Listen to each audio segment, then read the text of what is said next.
ಪ್ರೀತಿಯುಳ್ಳ ದೈವಜನರೇ, ನಿಮ್ಮೆಲ್ಲರಿಗೂ ಯೇಸು ಕ್ರಿಸ್ತನ ಶ್ರೇಷ್ಠವಾದ ನಾಮದಲ್ಲಿ ವಂದನೆಗಳು. ಶಾಲೋಮ್, ನಿಮಗೆ ಸಮಾಧಾನವಾಗಲಿ.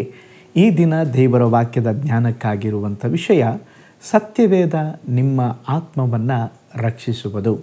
ಅದಕ್ಕೆ ಆಧಾರವಾಗಿ ಯಾಕೋಬನ ಪತ್ರಿಕೆ 1ನೇ ಅಧ್ಯಾಯ 21ನೆಯ ವಚನ. ಆದ ಕಾರಣ ಎಲ್ಲ ನೀಚತನವನ್ನು ಎಲ್ಲ ದುಷ್ಟತನವನ್ನು ತೆಗೆದುಹಾಕಿ ಮನಸ್ಸಿನೊಳಗೆ ಬೇರಿರುವ ವಾಕ್ಯಕ್ಕೆ ನಮ್ರತೆಯಿಂದ ಎಡೆ ಕೊಡಿರಿ, ಅದು ನಿಮ್ಮ ಆತ್ಮಗಳನ್ನು ರಕ್ಷಿಸುವುದಕ್ಕೆ ಸಾಮರ್ಥ್ಯ ಉಳ್ಳದ್ದಾಗಿದೆ. ನೋಡ್ರಿ, ಇಲ್ಲಿ ಭಕ್ತನಾದಂಥ ಯಾಕೋಬನು ಸರ್ವ ಜನರಿಗೆಲ್ಲ ತಿಳಿಯಪಡಿಸುತ್ತಿರುವಂಥ ಒಂದು ಸುಂದರವಾದ ವಾಕ್ಯವೇನೆಂದರೆ, ಕರ್ತನ ಮಾತು ಶಕ್ತಿಯುಳ್ಳದ್ದಾಗಿದೆಯಂತೆ, ಅದು ನಮ್ಮ ಆತ್ಮಗಳನ್ನು ರಕ್ಷಿಸುವುದಕ್ಕೆ ಸಾಮರ್ಥ್ಯವುಳ್ಳದ್ದಾಗಿದೆ. ಈ ಮಾತುಗಳನ್ನು ಹೇಳುತ್ತಿರುವಾಗಲೇ ಒಂದು ಸತ್ಯ ಘಟನೆ ನನಗೆ ನೆನಪಿಗೆ ಬರುತ್ತದೆ. ನಮ್ಮ ಭಾರತದ ಅಪೊಸ್ತಲ ಎಂಬುದಾಗಿ ಕರೆಯಲ್ಪಡುವಂಥ ಶ್ರೇಷ್ಠ ಸೇವಕರಾಗಿದ್ದಂಥ ಸಾಧು ಸುಂದರ್ ಸಿಂಗ್ ರವರು ಸಿಖ್ ಮತದಿಂದ ಯೇಸು ಕ್ರಿಸ್ತನನ್ನು ಅಂಗೀಕರಿಸಿಕೊಂಡವರು. ಒಂದು ಸಾರಿ ಅವರು ರೈಲಿನಲ್ಲಿ ಪ್ರಯಾಣಿಸುತ್ತಾ ಇದ್ದಾಗ ಆತನೆದುರಿಗೆ ಒಬ್ಬ ವ್ಯಕ್ತಿ ಕುಳಿತುಕೊಂಡಿದ್ದನು. ಇವರು ಎಲ್ಲೇ ಹೋಗಲಿ, ಯಾರನ್ನಾದರೂ ನೋಡಲಿ, ಅವರಿಗೆ ಕರಪತ್ರ ಅಥವಾ ಏನಾದರೂ ಕೊಟ್ಟು ಸುವಾರ್ತೆಯನ್ನು ಸಾರುತ್ತಾ ಇದ್ದರು.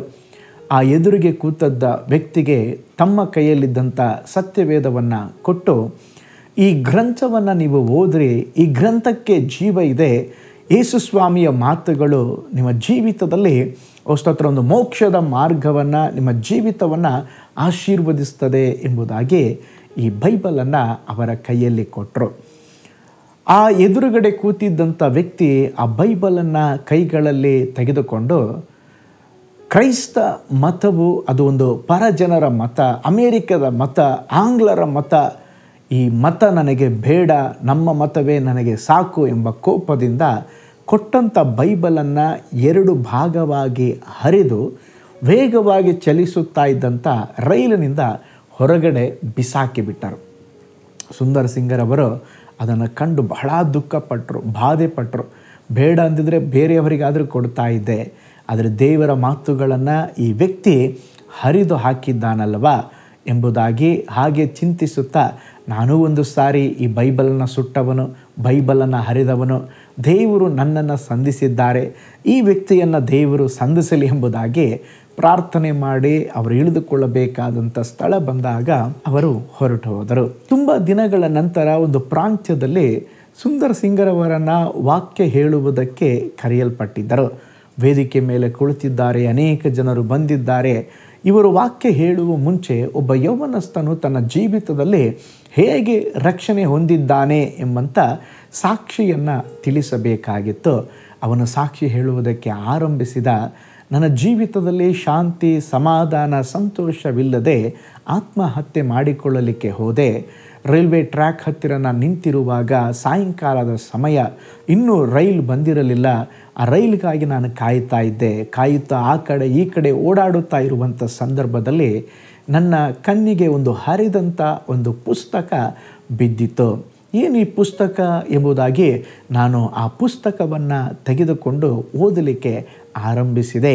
ಆ ವಾಕ್ಯಗಳನ್ನು ಓದಲಿಕ್ಕೆ ಆರಂಭಿಸಿದಾಗ ಹೀಗೆ ಅದರಲ್ಲಿ ಬರೆಯಲ್ಪಟ್ಟಿತ್ತು, ಕಷ್ಟಪಡುವವರೇ, ಹೊರೆ ಹೊತ್ತವರೇ, ನೀವೆಲ್ಲರೂ ನನ್ನ ಬಳಿಗೆ ಬಂದರೆ ನಾನು ನಿಮಗೆ ವಿಶ್ರಾಂತಿ ಕೊಡುತ್ತೇನೆ.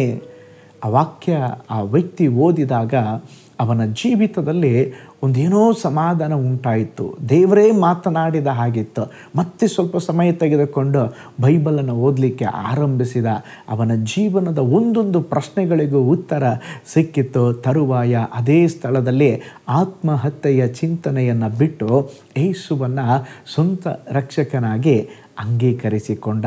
ಈ ಸಾಕ್ಷಿಯನ್ನು ಸ್ತೋತ್ರ ಆ ಯೌವನಸ್ಥನು ಹೇಳುವಾಗ ಹಿಂದುಗಡೆ ಸುಂದರ್ ಸಿಂಗರವರು ದೇವರನ್ನು ಸ್ತುತಿಸಿ ಮಹಿಮೆ ಪಡಿಸಿದರು. ಕಾರಣ ಆ ಬೈಬಲ್ಲೇ ಅವರು ಟ್ರೈನಲ್ಲಿ ಬೇರೆಯವನಿಗೆ ಕೊಟ್ಟಂಥ ಬೈಬಲ್ ಆಗಿತ್ತು. ಓ ಸ್ತೋತ್ರ. ಒಬ್ಬ ವ್ಯಕ್ತಿ ಬೇಡೆಂಬುದಾಗಿ ಬೈಬಲನ್ನು ಹರಿದು ಬೀಸಾಕಿದ ಆ ಬೈಬಲಿನ ವಚನದಿಂದ ಆತ್ಮಹತ್ಯೆ ಮಾಡಿಕೊಳ್ಳಲಿಕ್ಕೆ ಹೋದಂಥ ಯೌವನಸ್ಥನನ್ನು ದೇವರು ಸಂಧಿಸಿದರು. ಪ್ರೀತಿಯುಳ್ಳ ದೇವಜನರೇ, ಅದಕ್ಕೆ ನಾವು ಓದಿದಂಥ ವಾಕ್ಯ ಭಾಗದಲ್ಲಿ ನಾವು ಓದಿಕೊಂಡೆವು. ಓ ಸ್ತೋತ್ರ, ದೇವರ ವಾಕ್ಯವು ನಮ್ಮ ಆತ್ಮಗಳನ್ನು ಓ ಸ್ತೋತ್ರ ರಕ್ಷಿಸಲು ಶಕ್ತವಾಗಿದೆ ಅಂತೆ. ಹಾಗಿರೋದಾದರೆ ನಮ್ಮ ಜೀವಿತವನ್ನು ರೂಪಾಂತರ ಮಾಡುವ, ಮಾರ್ಪಡಿಸುವಂಥ, ನಮ್ಮ ಆತ್ಮವನ್ನು ರಕ್ಷಿಸುವಂಥ ಓ ಸ್ತೋತ್ರ ಶಕ್ತಿ ಸತ್ಯವೇದಕ್ಕೆ ಮಾತ್ರ ಇದೆ. ನಿಮ್ಮ ಪರಿಸ್ಥಿತಿ ಏನಾಗಿದ್ದರೂ, ನಿಮ್ಮ ತೊಂದರೆ ಏನಾಗಿದ್ದರೂ, ನಿಮಗಿರುವಂಥ ಪ್ರತಿಕೂಲದ ಪರಿಸ್ಥಿತಿ ಏನಾಗಿದ್ದರೂ ದೇವರ ವಾಕ್ಯಗಳನ್ನು ಓದ್ರಿ, ದೇವರ ವಾಕ್ಯಗಳನ್ನು ಧ್ಯಾನಿಸ್ರಿ, ಈ ವಾಕ್ಯಗಳನ್ನು ಪ್ರೀತಿಸ್ರಿ. ಅದು ನಿಮಗೆ ಆತ್ಮರಕ್ಷಣೆ, ಆರೋಗ್ಯ, ಐಶ್ವರ್ಯ, ಸಮಾಧಾನ, ಶಾಂತಿ ಎಲ್ಲವನ್ನ ಈ ಸತ್ಯವೇದ ನಿಮಗೆ ಕೊಡುವಂಥದ್ದಾಗಿದೆ.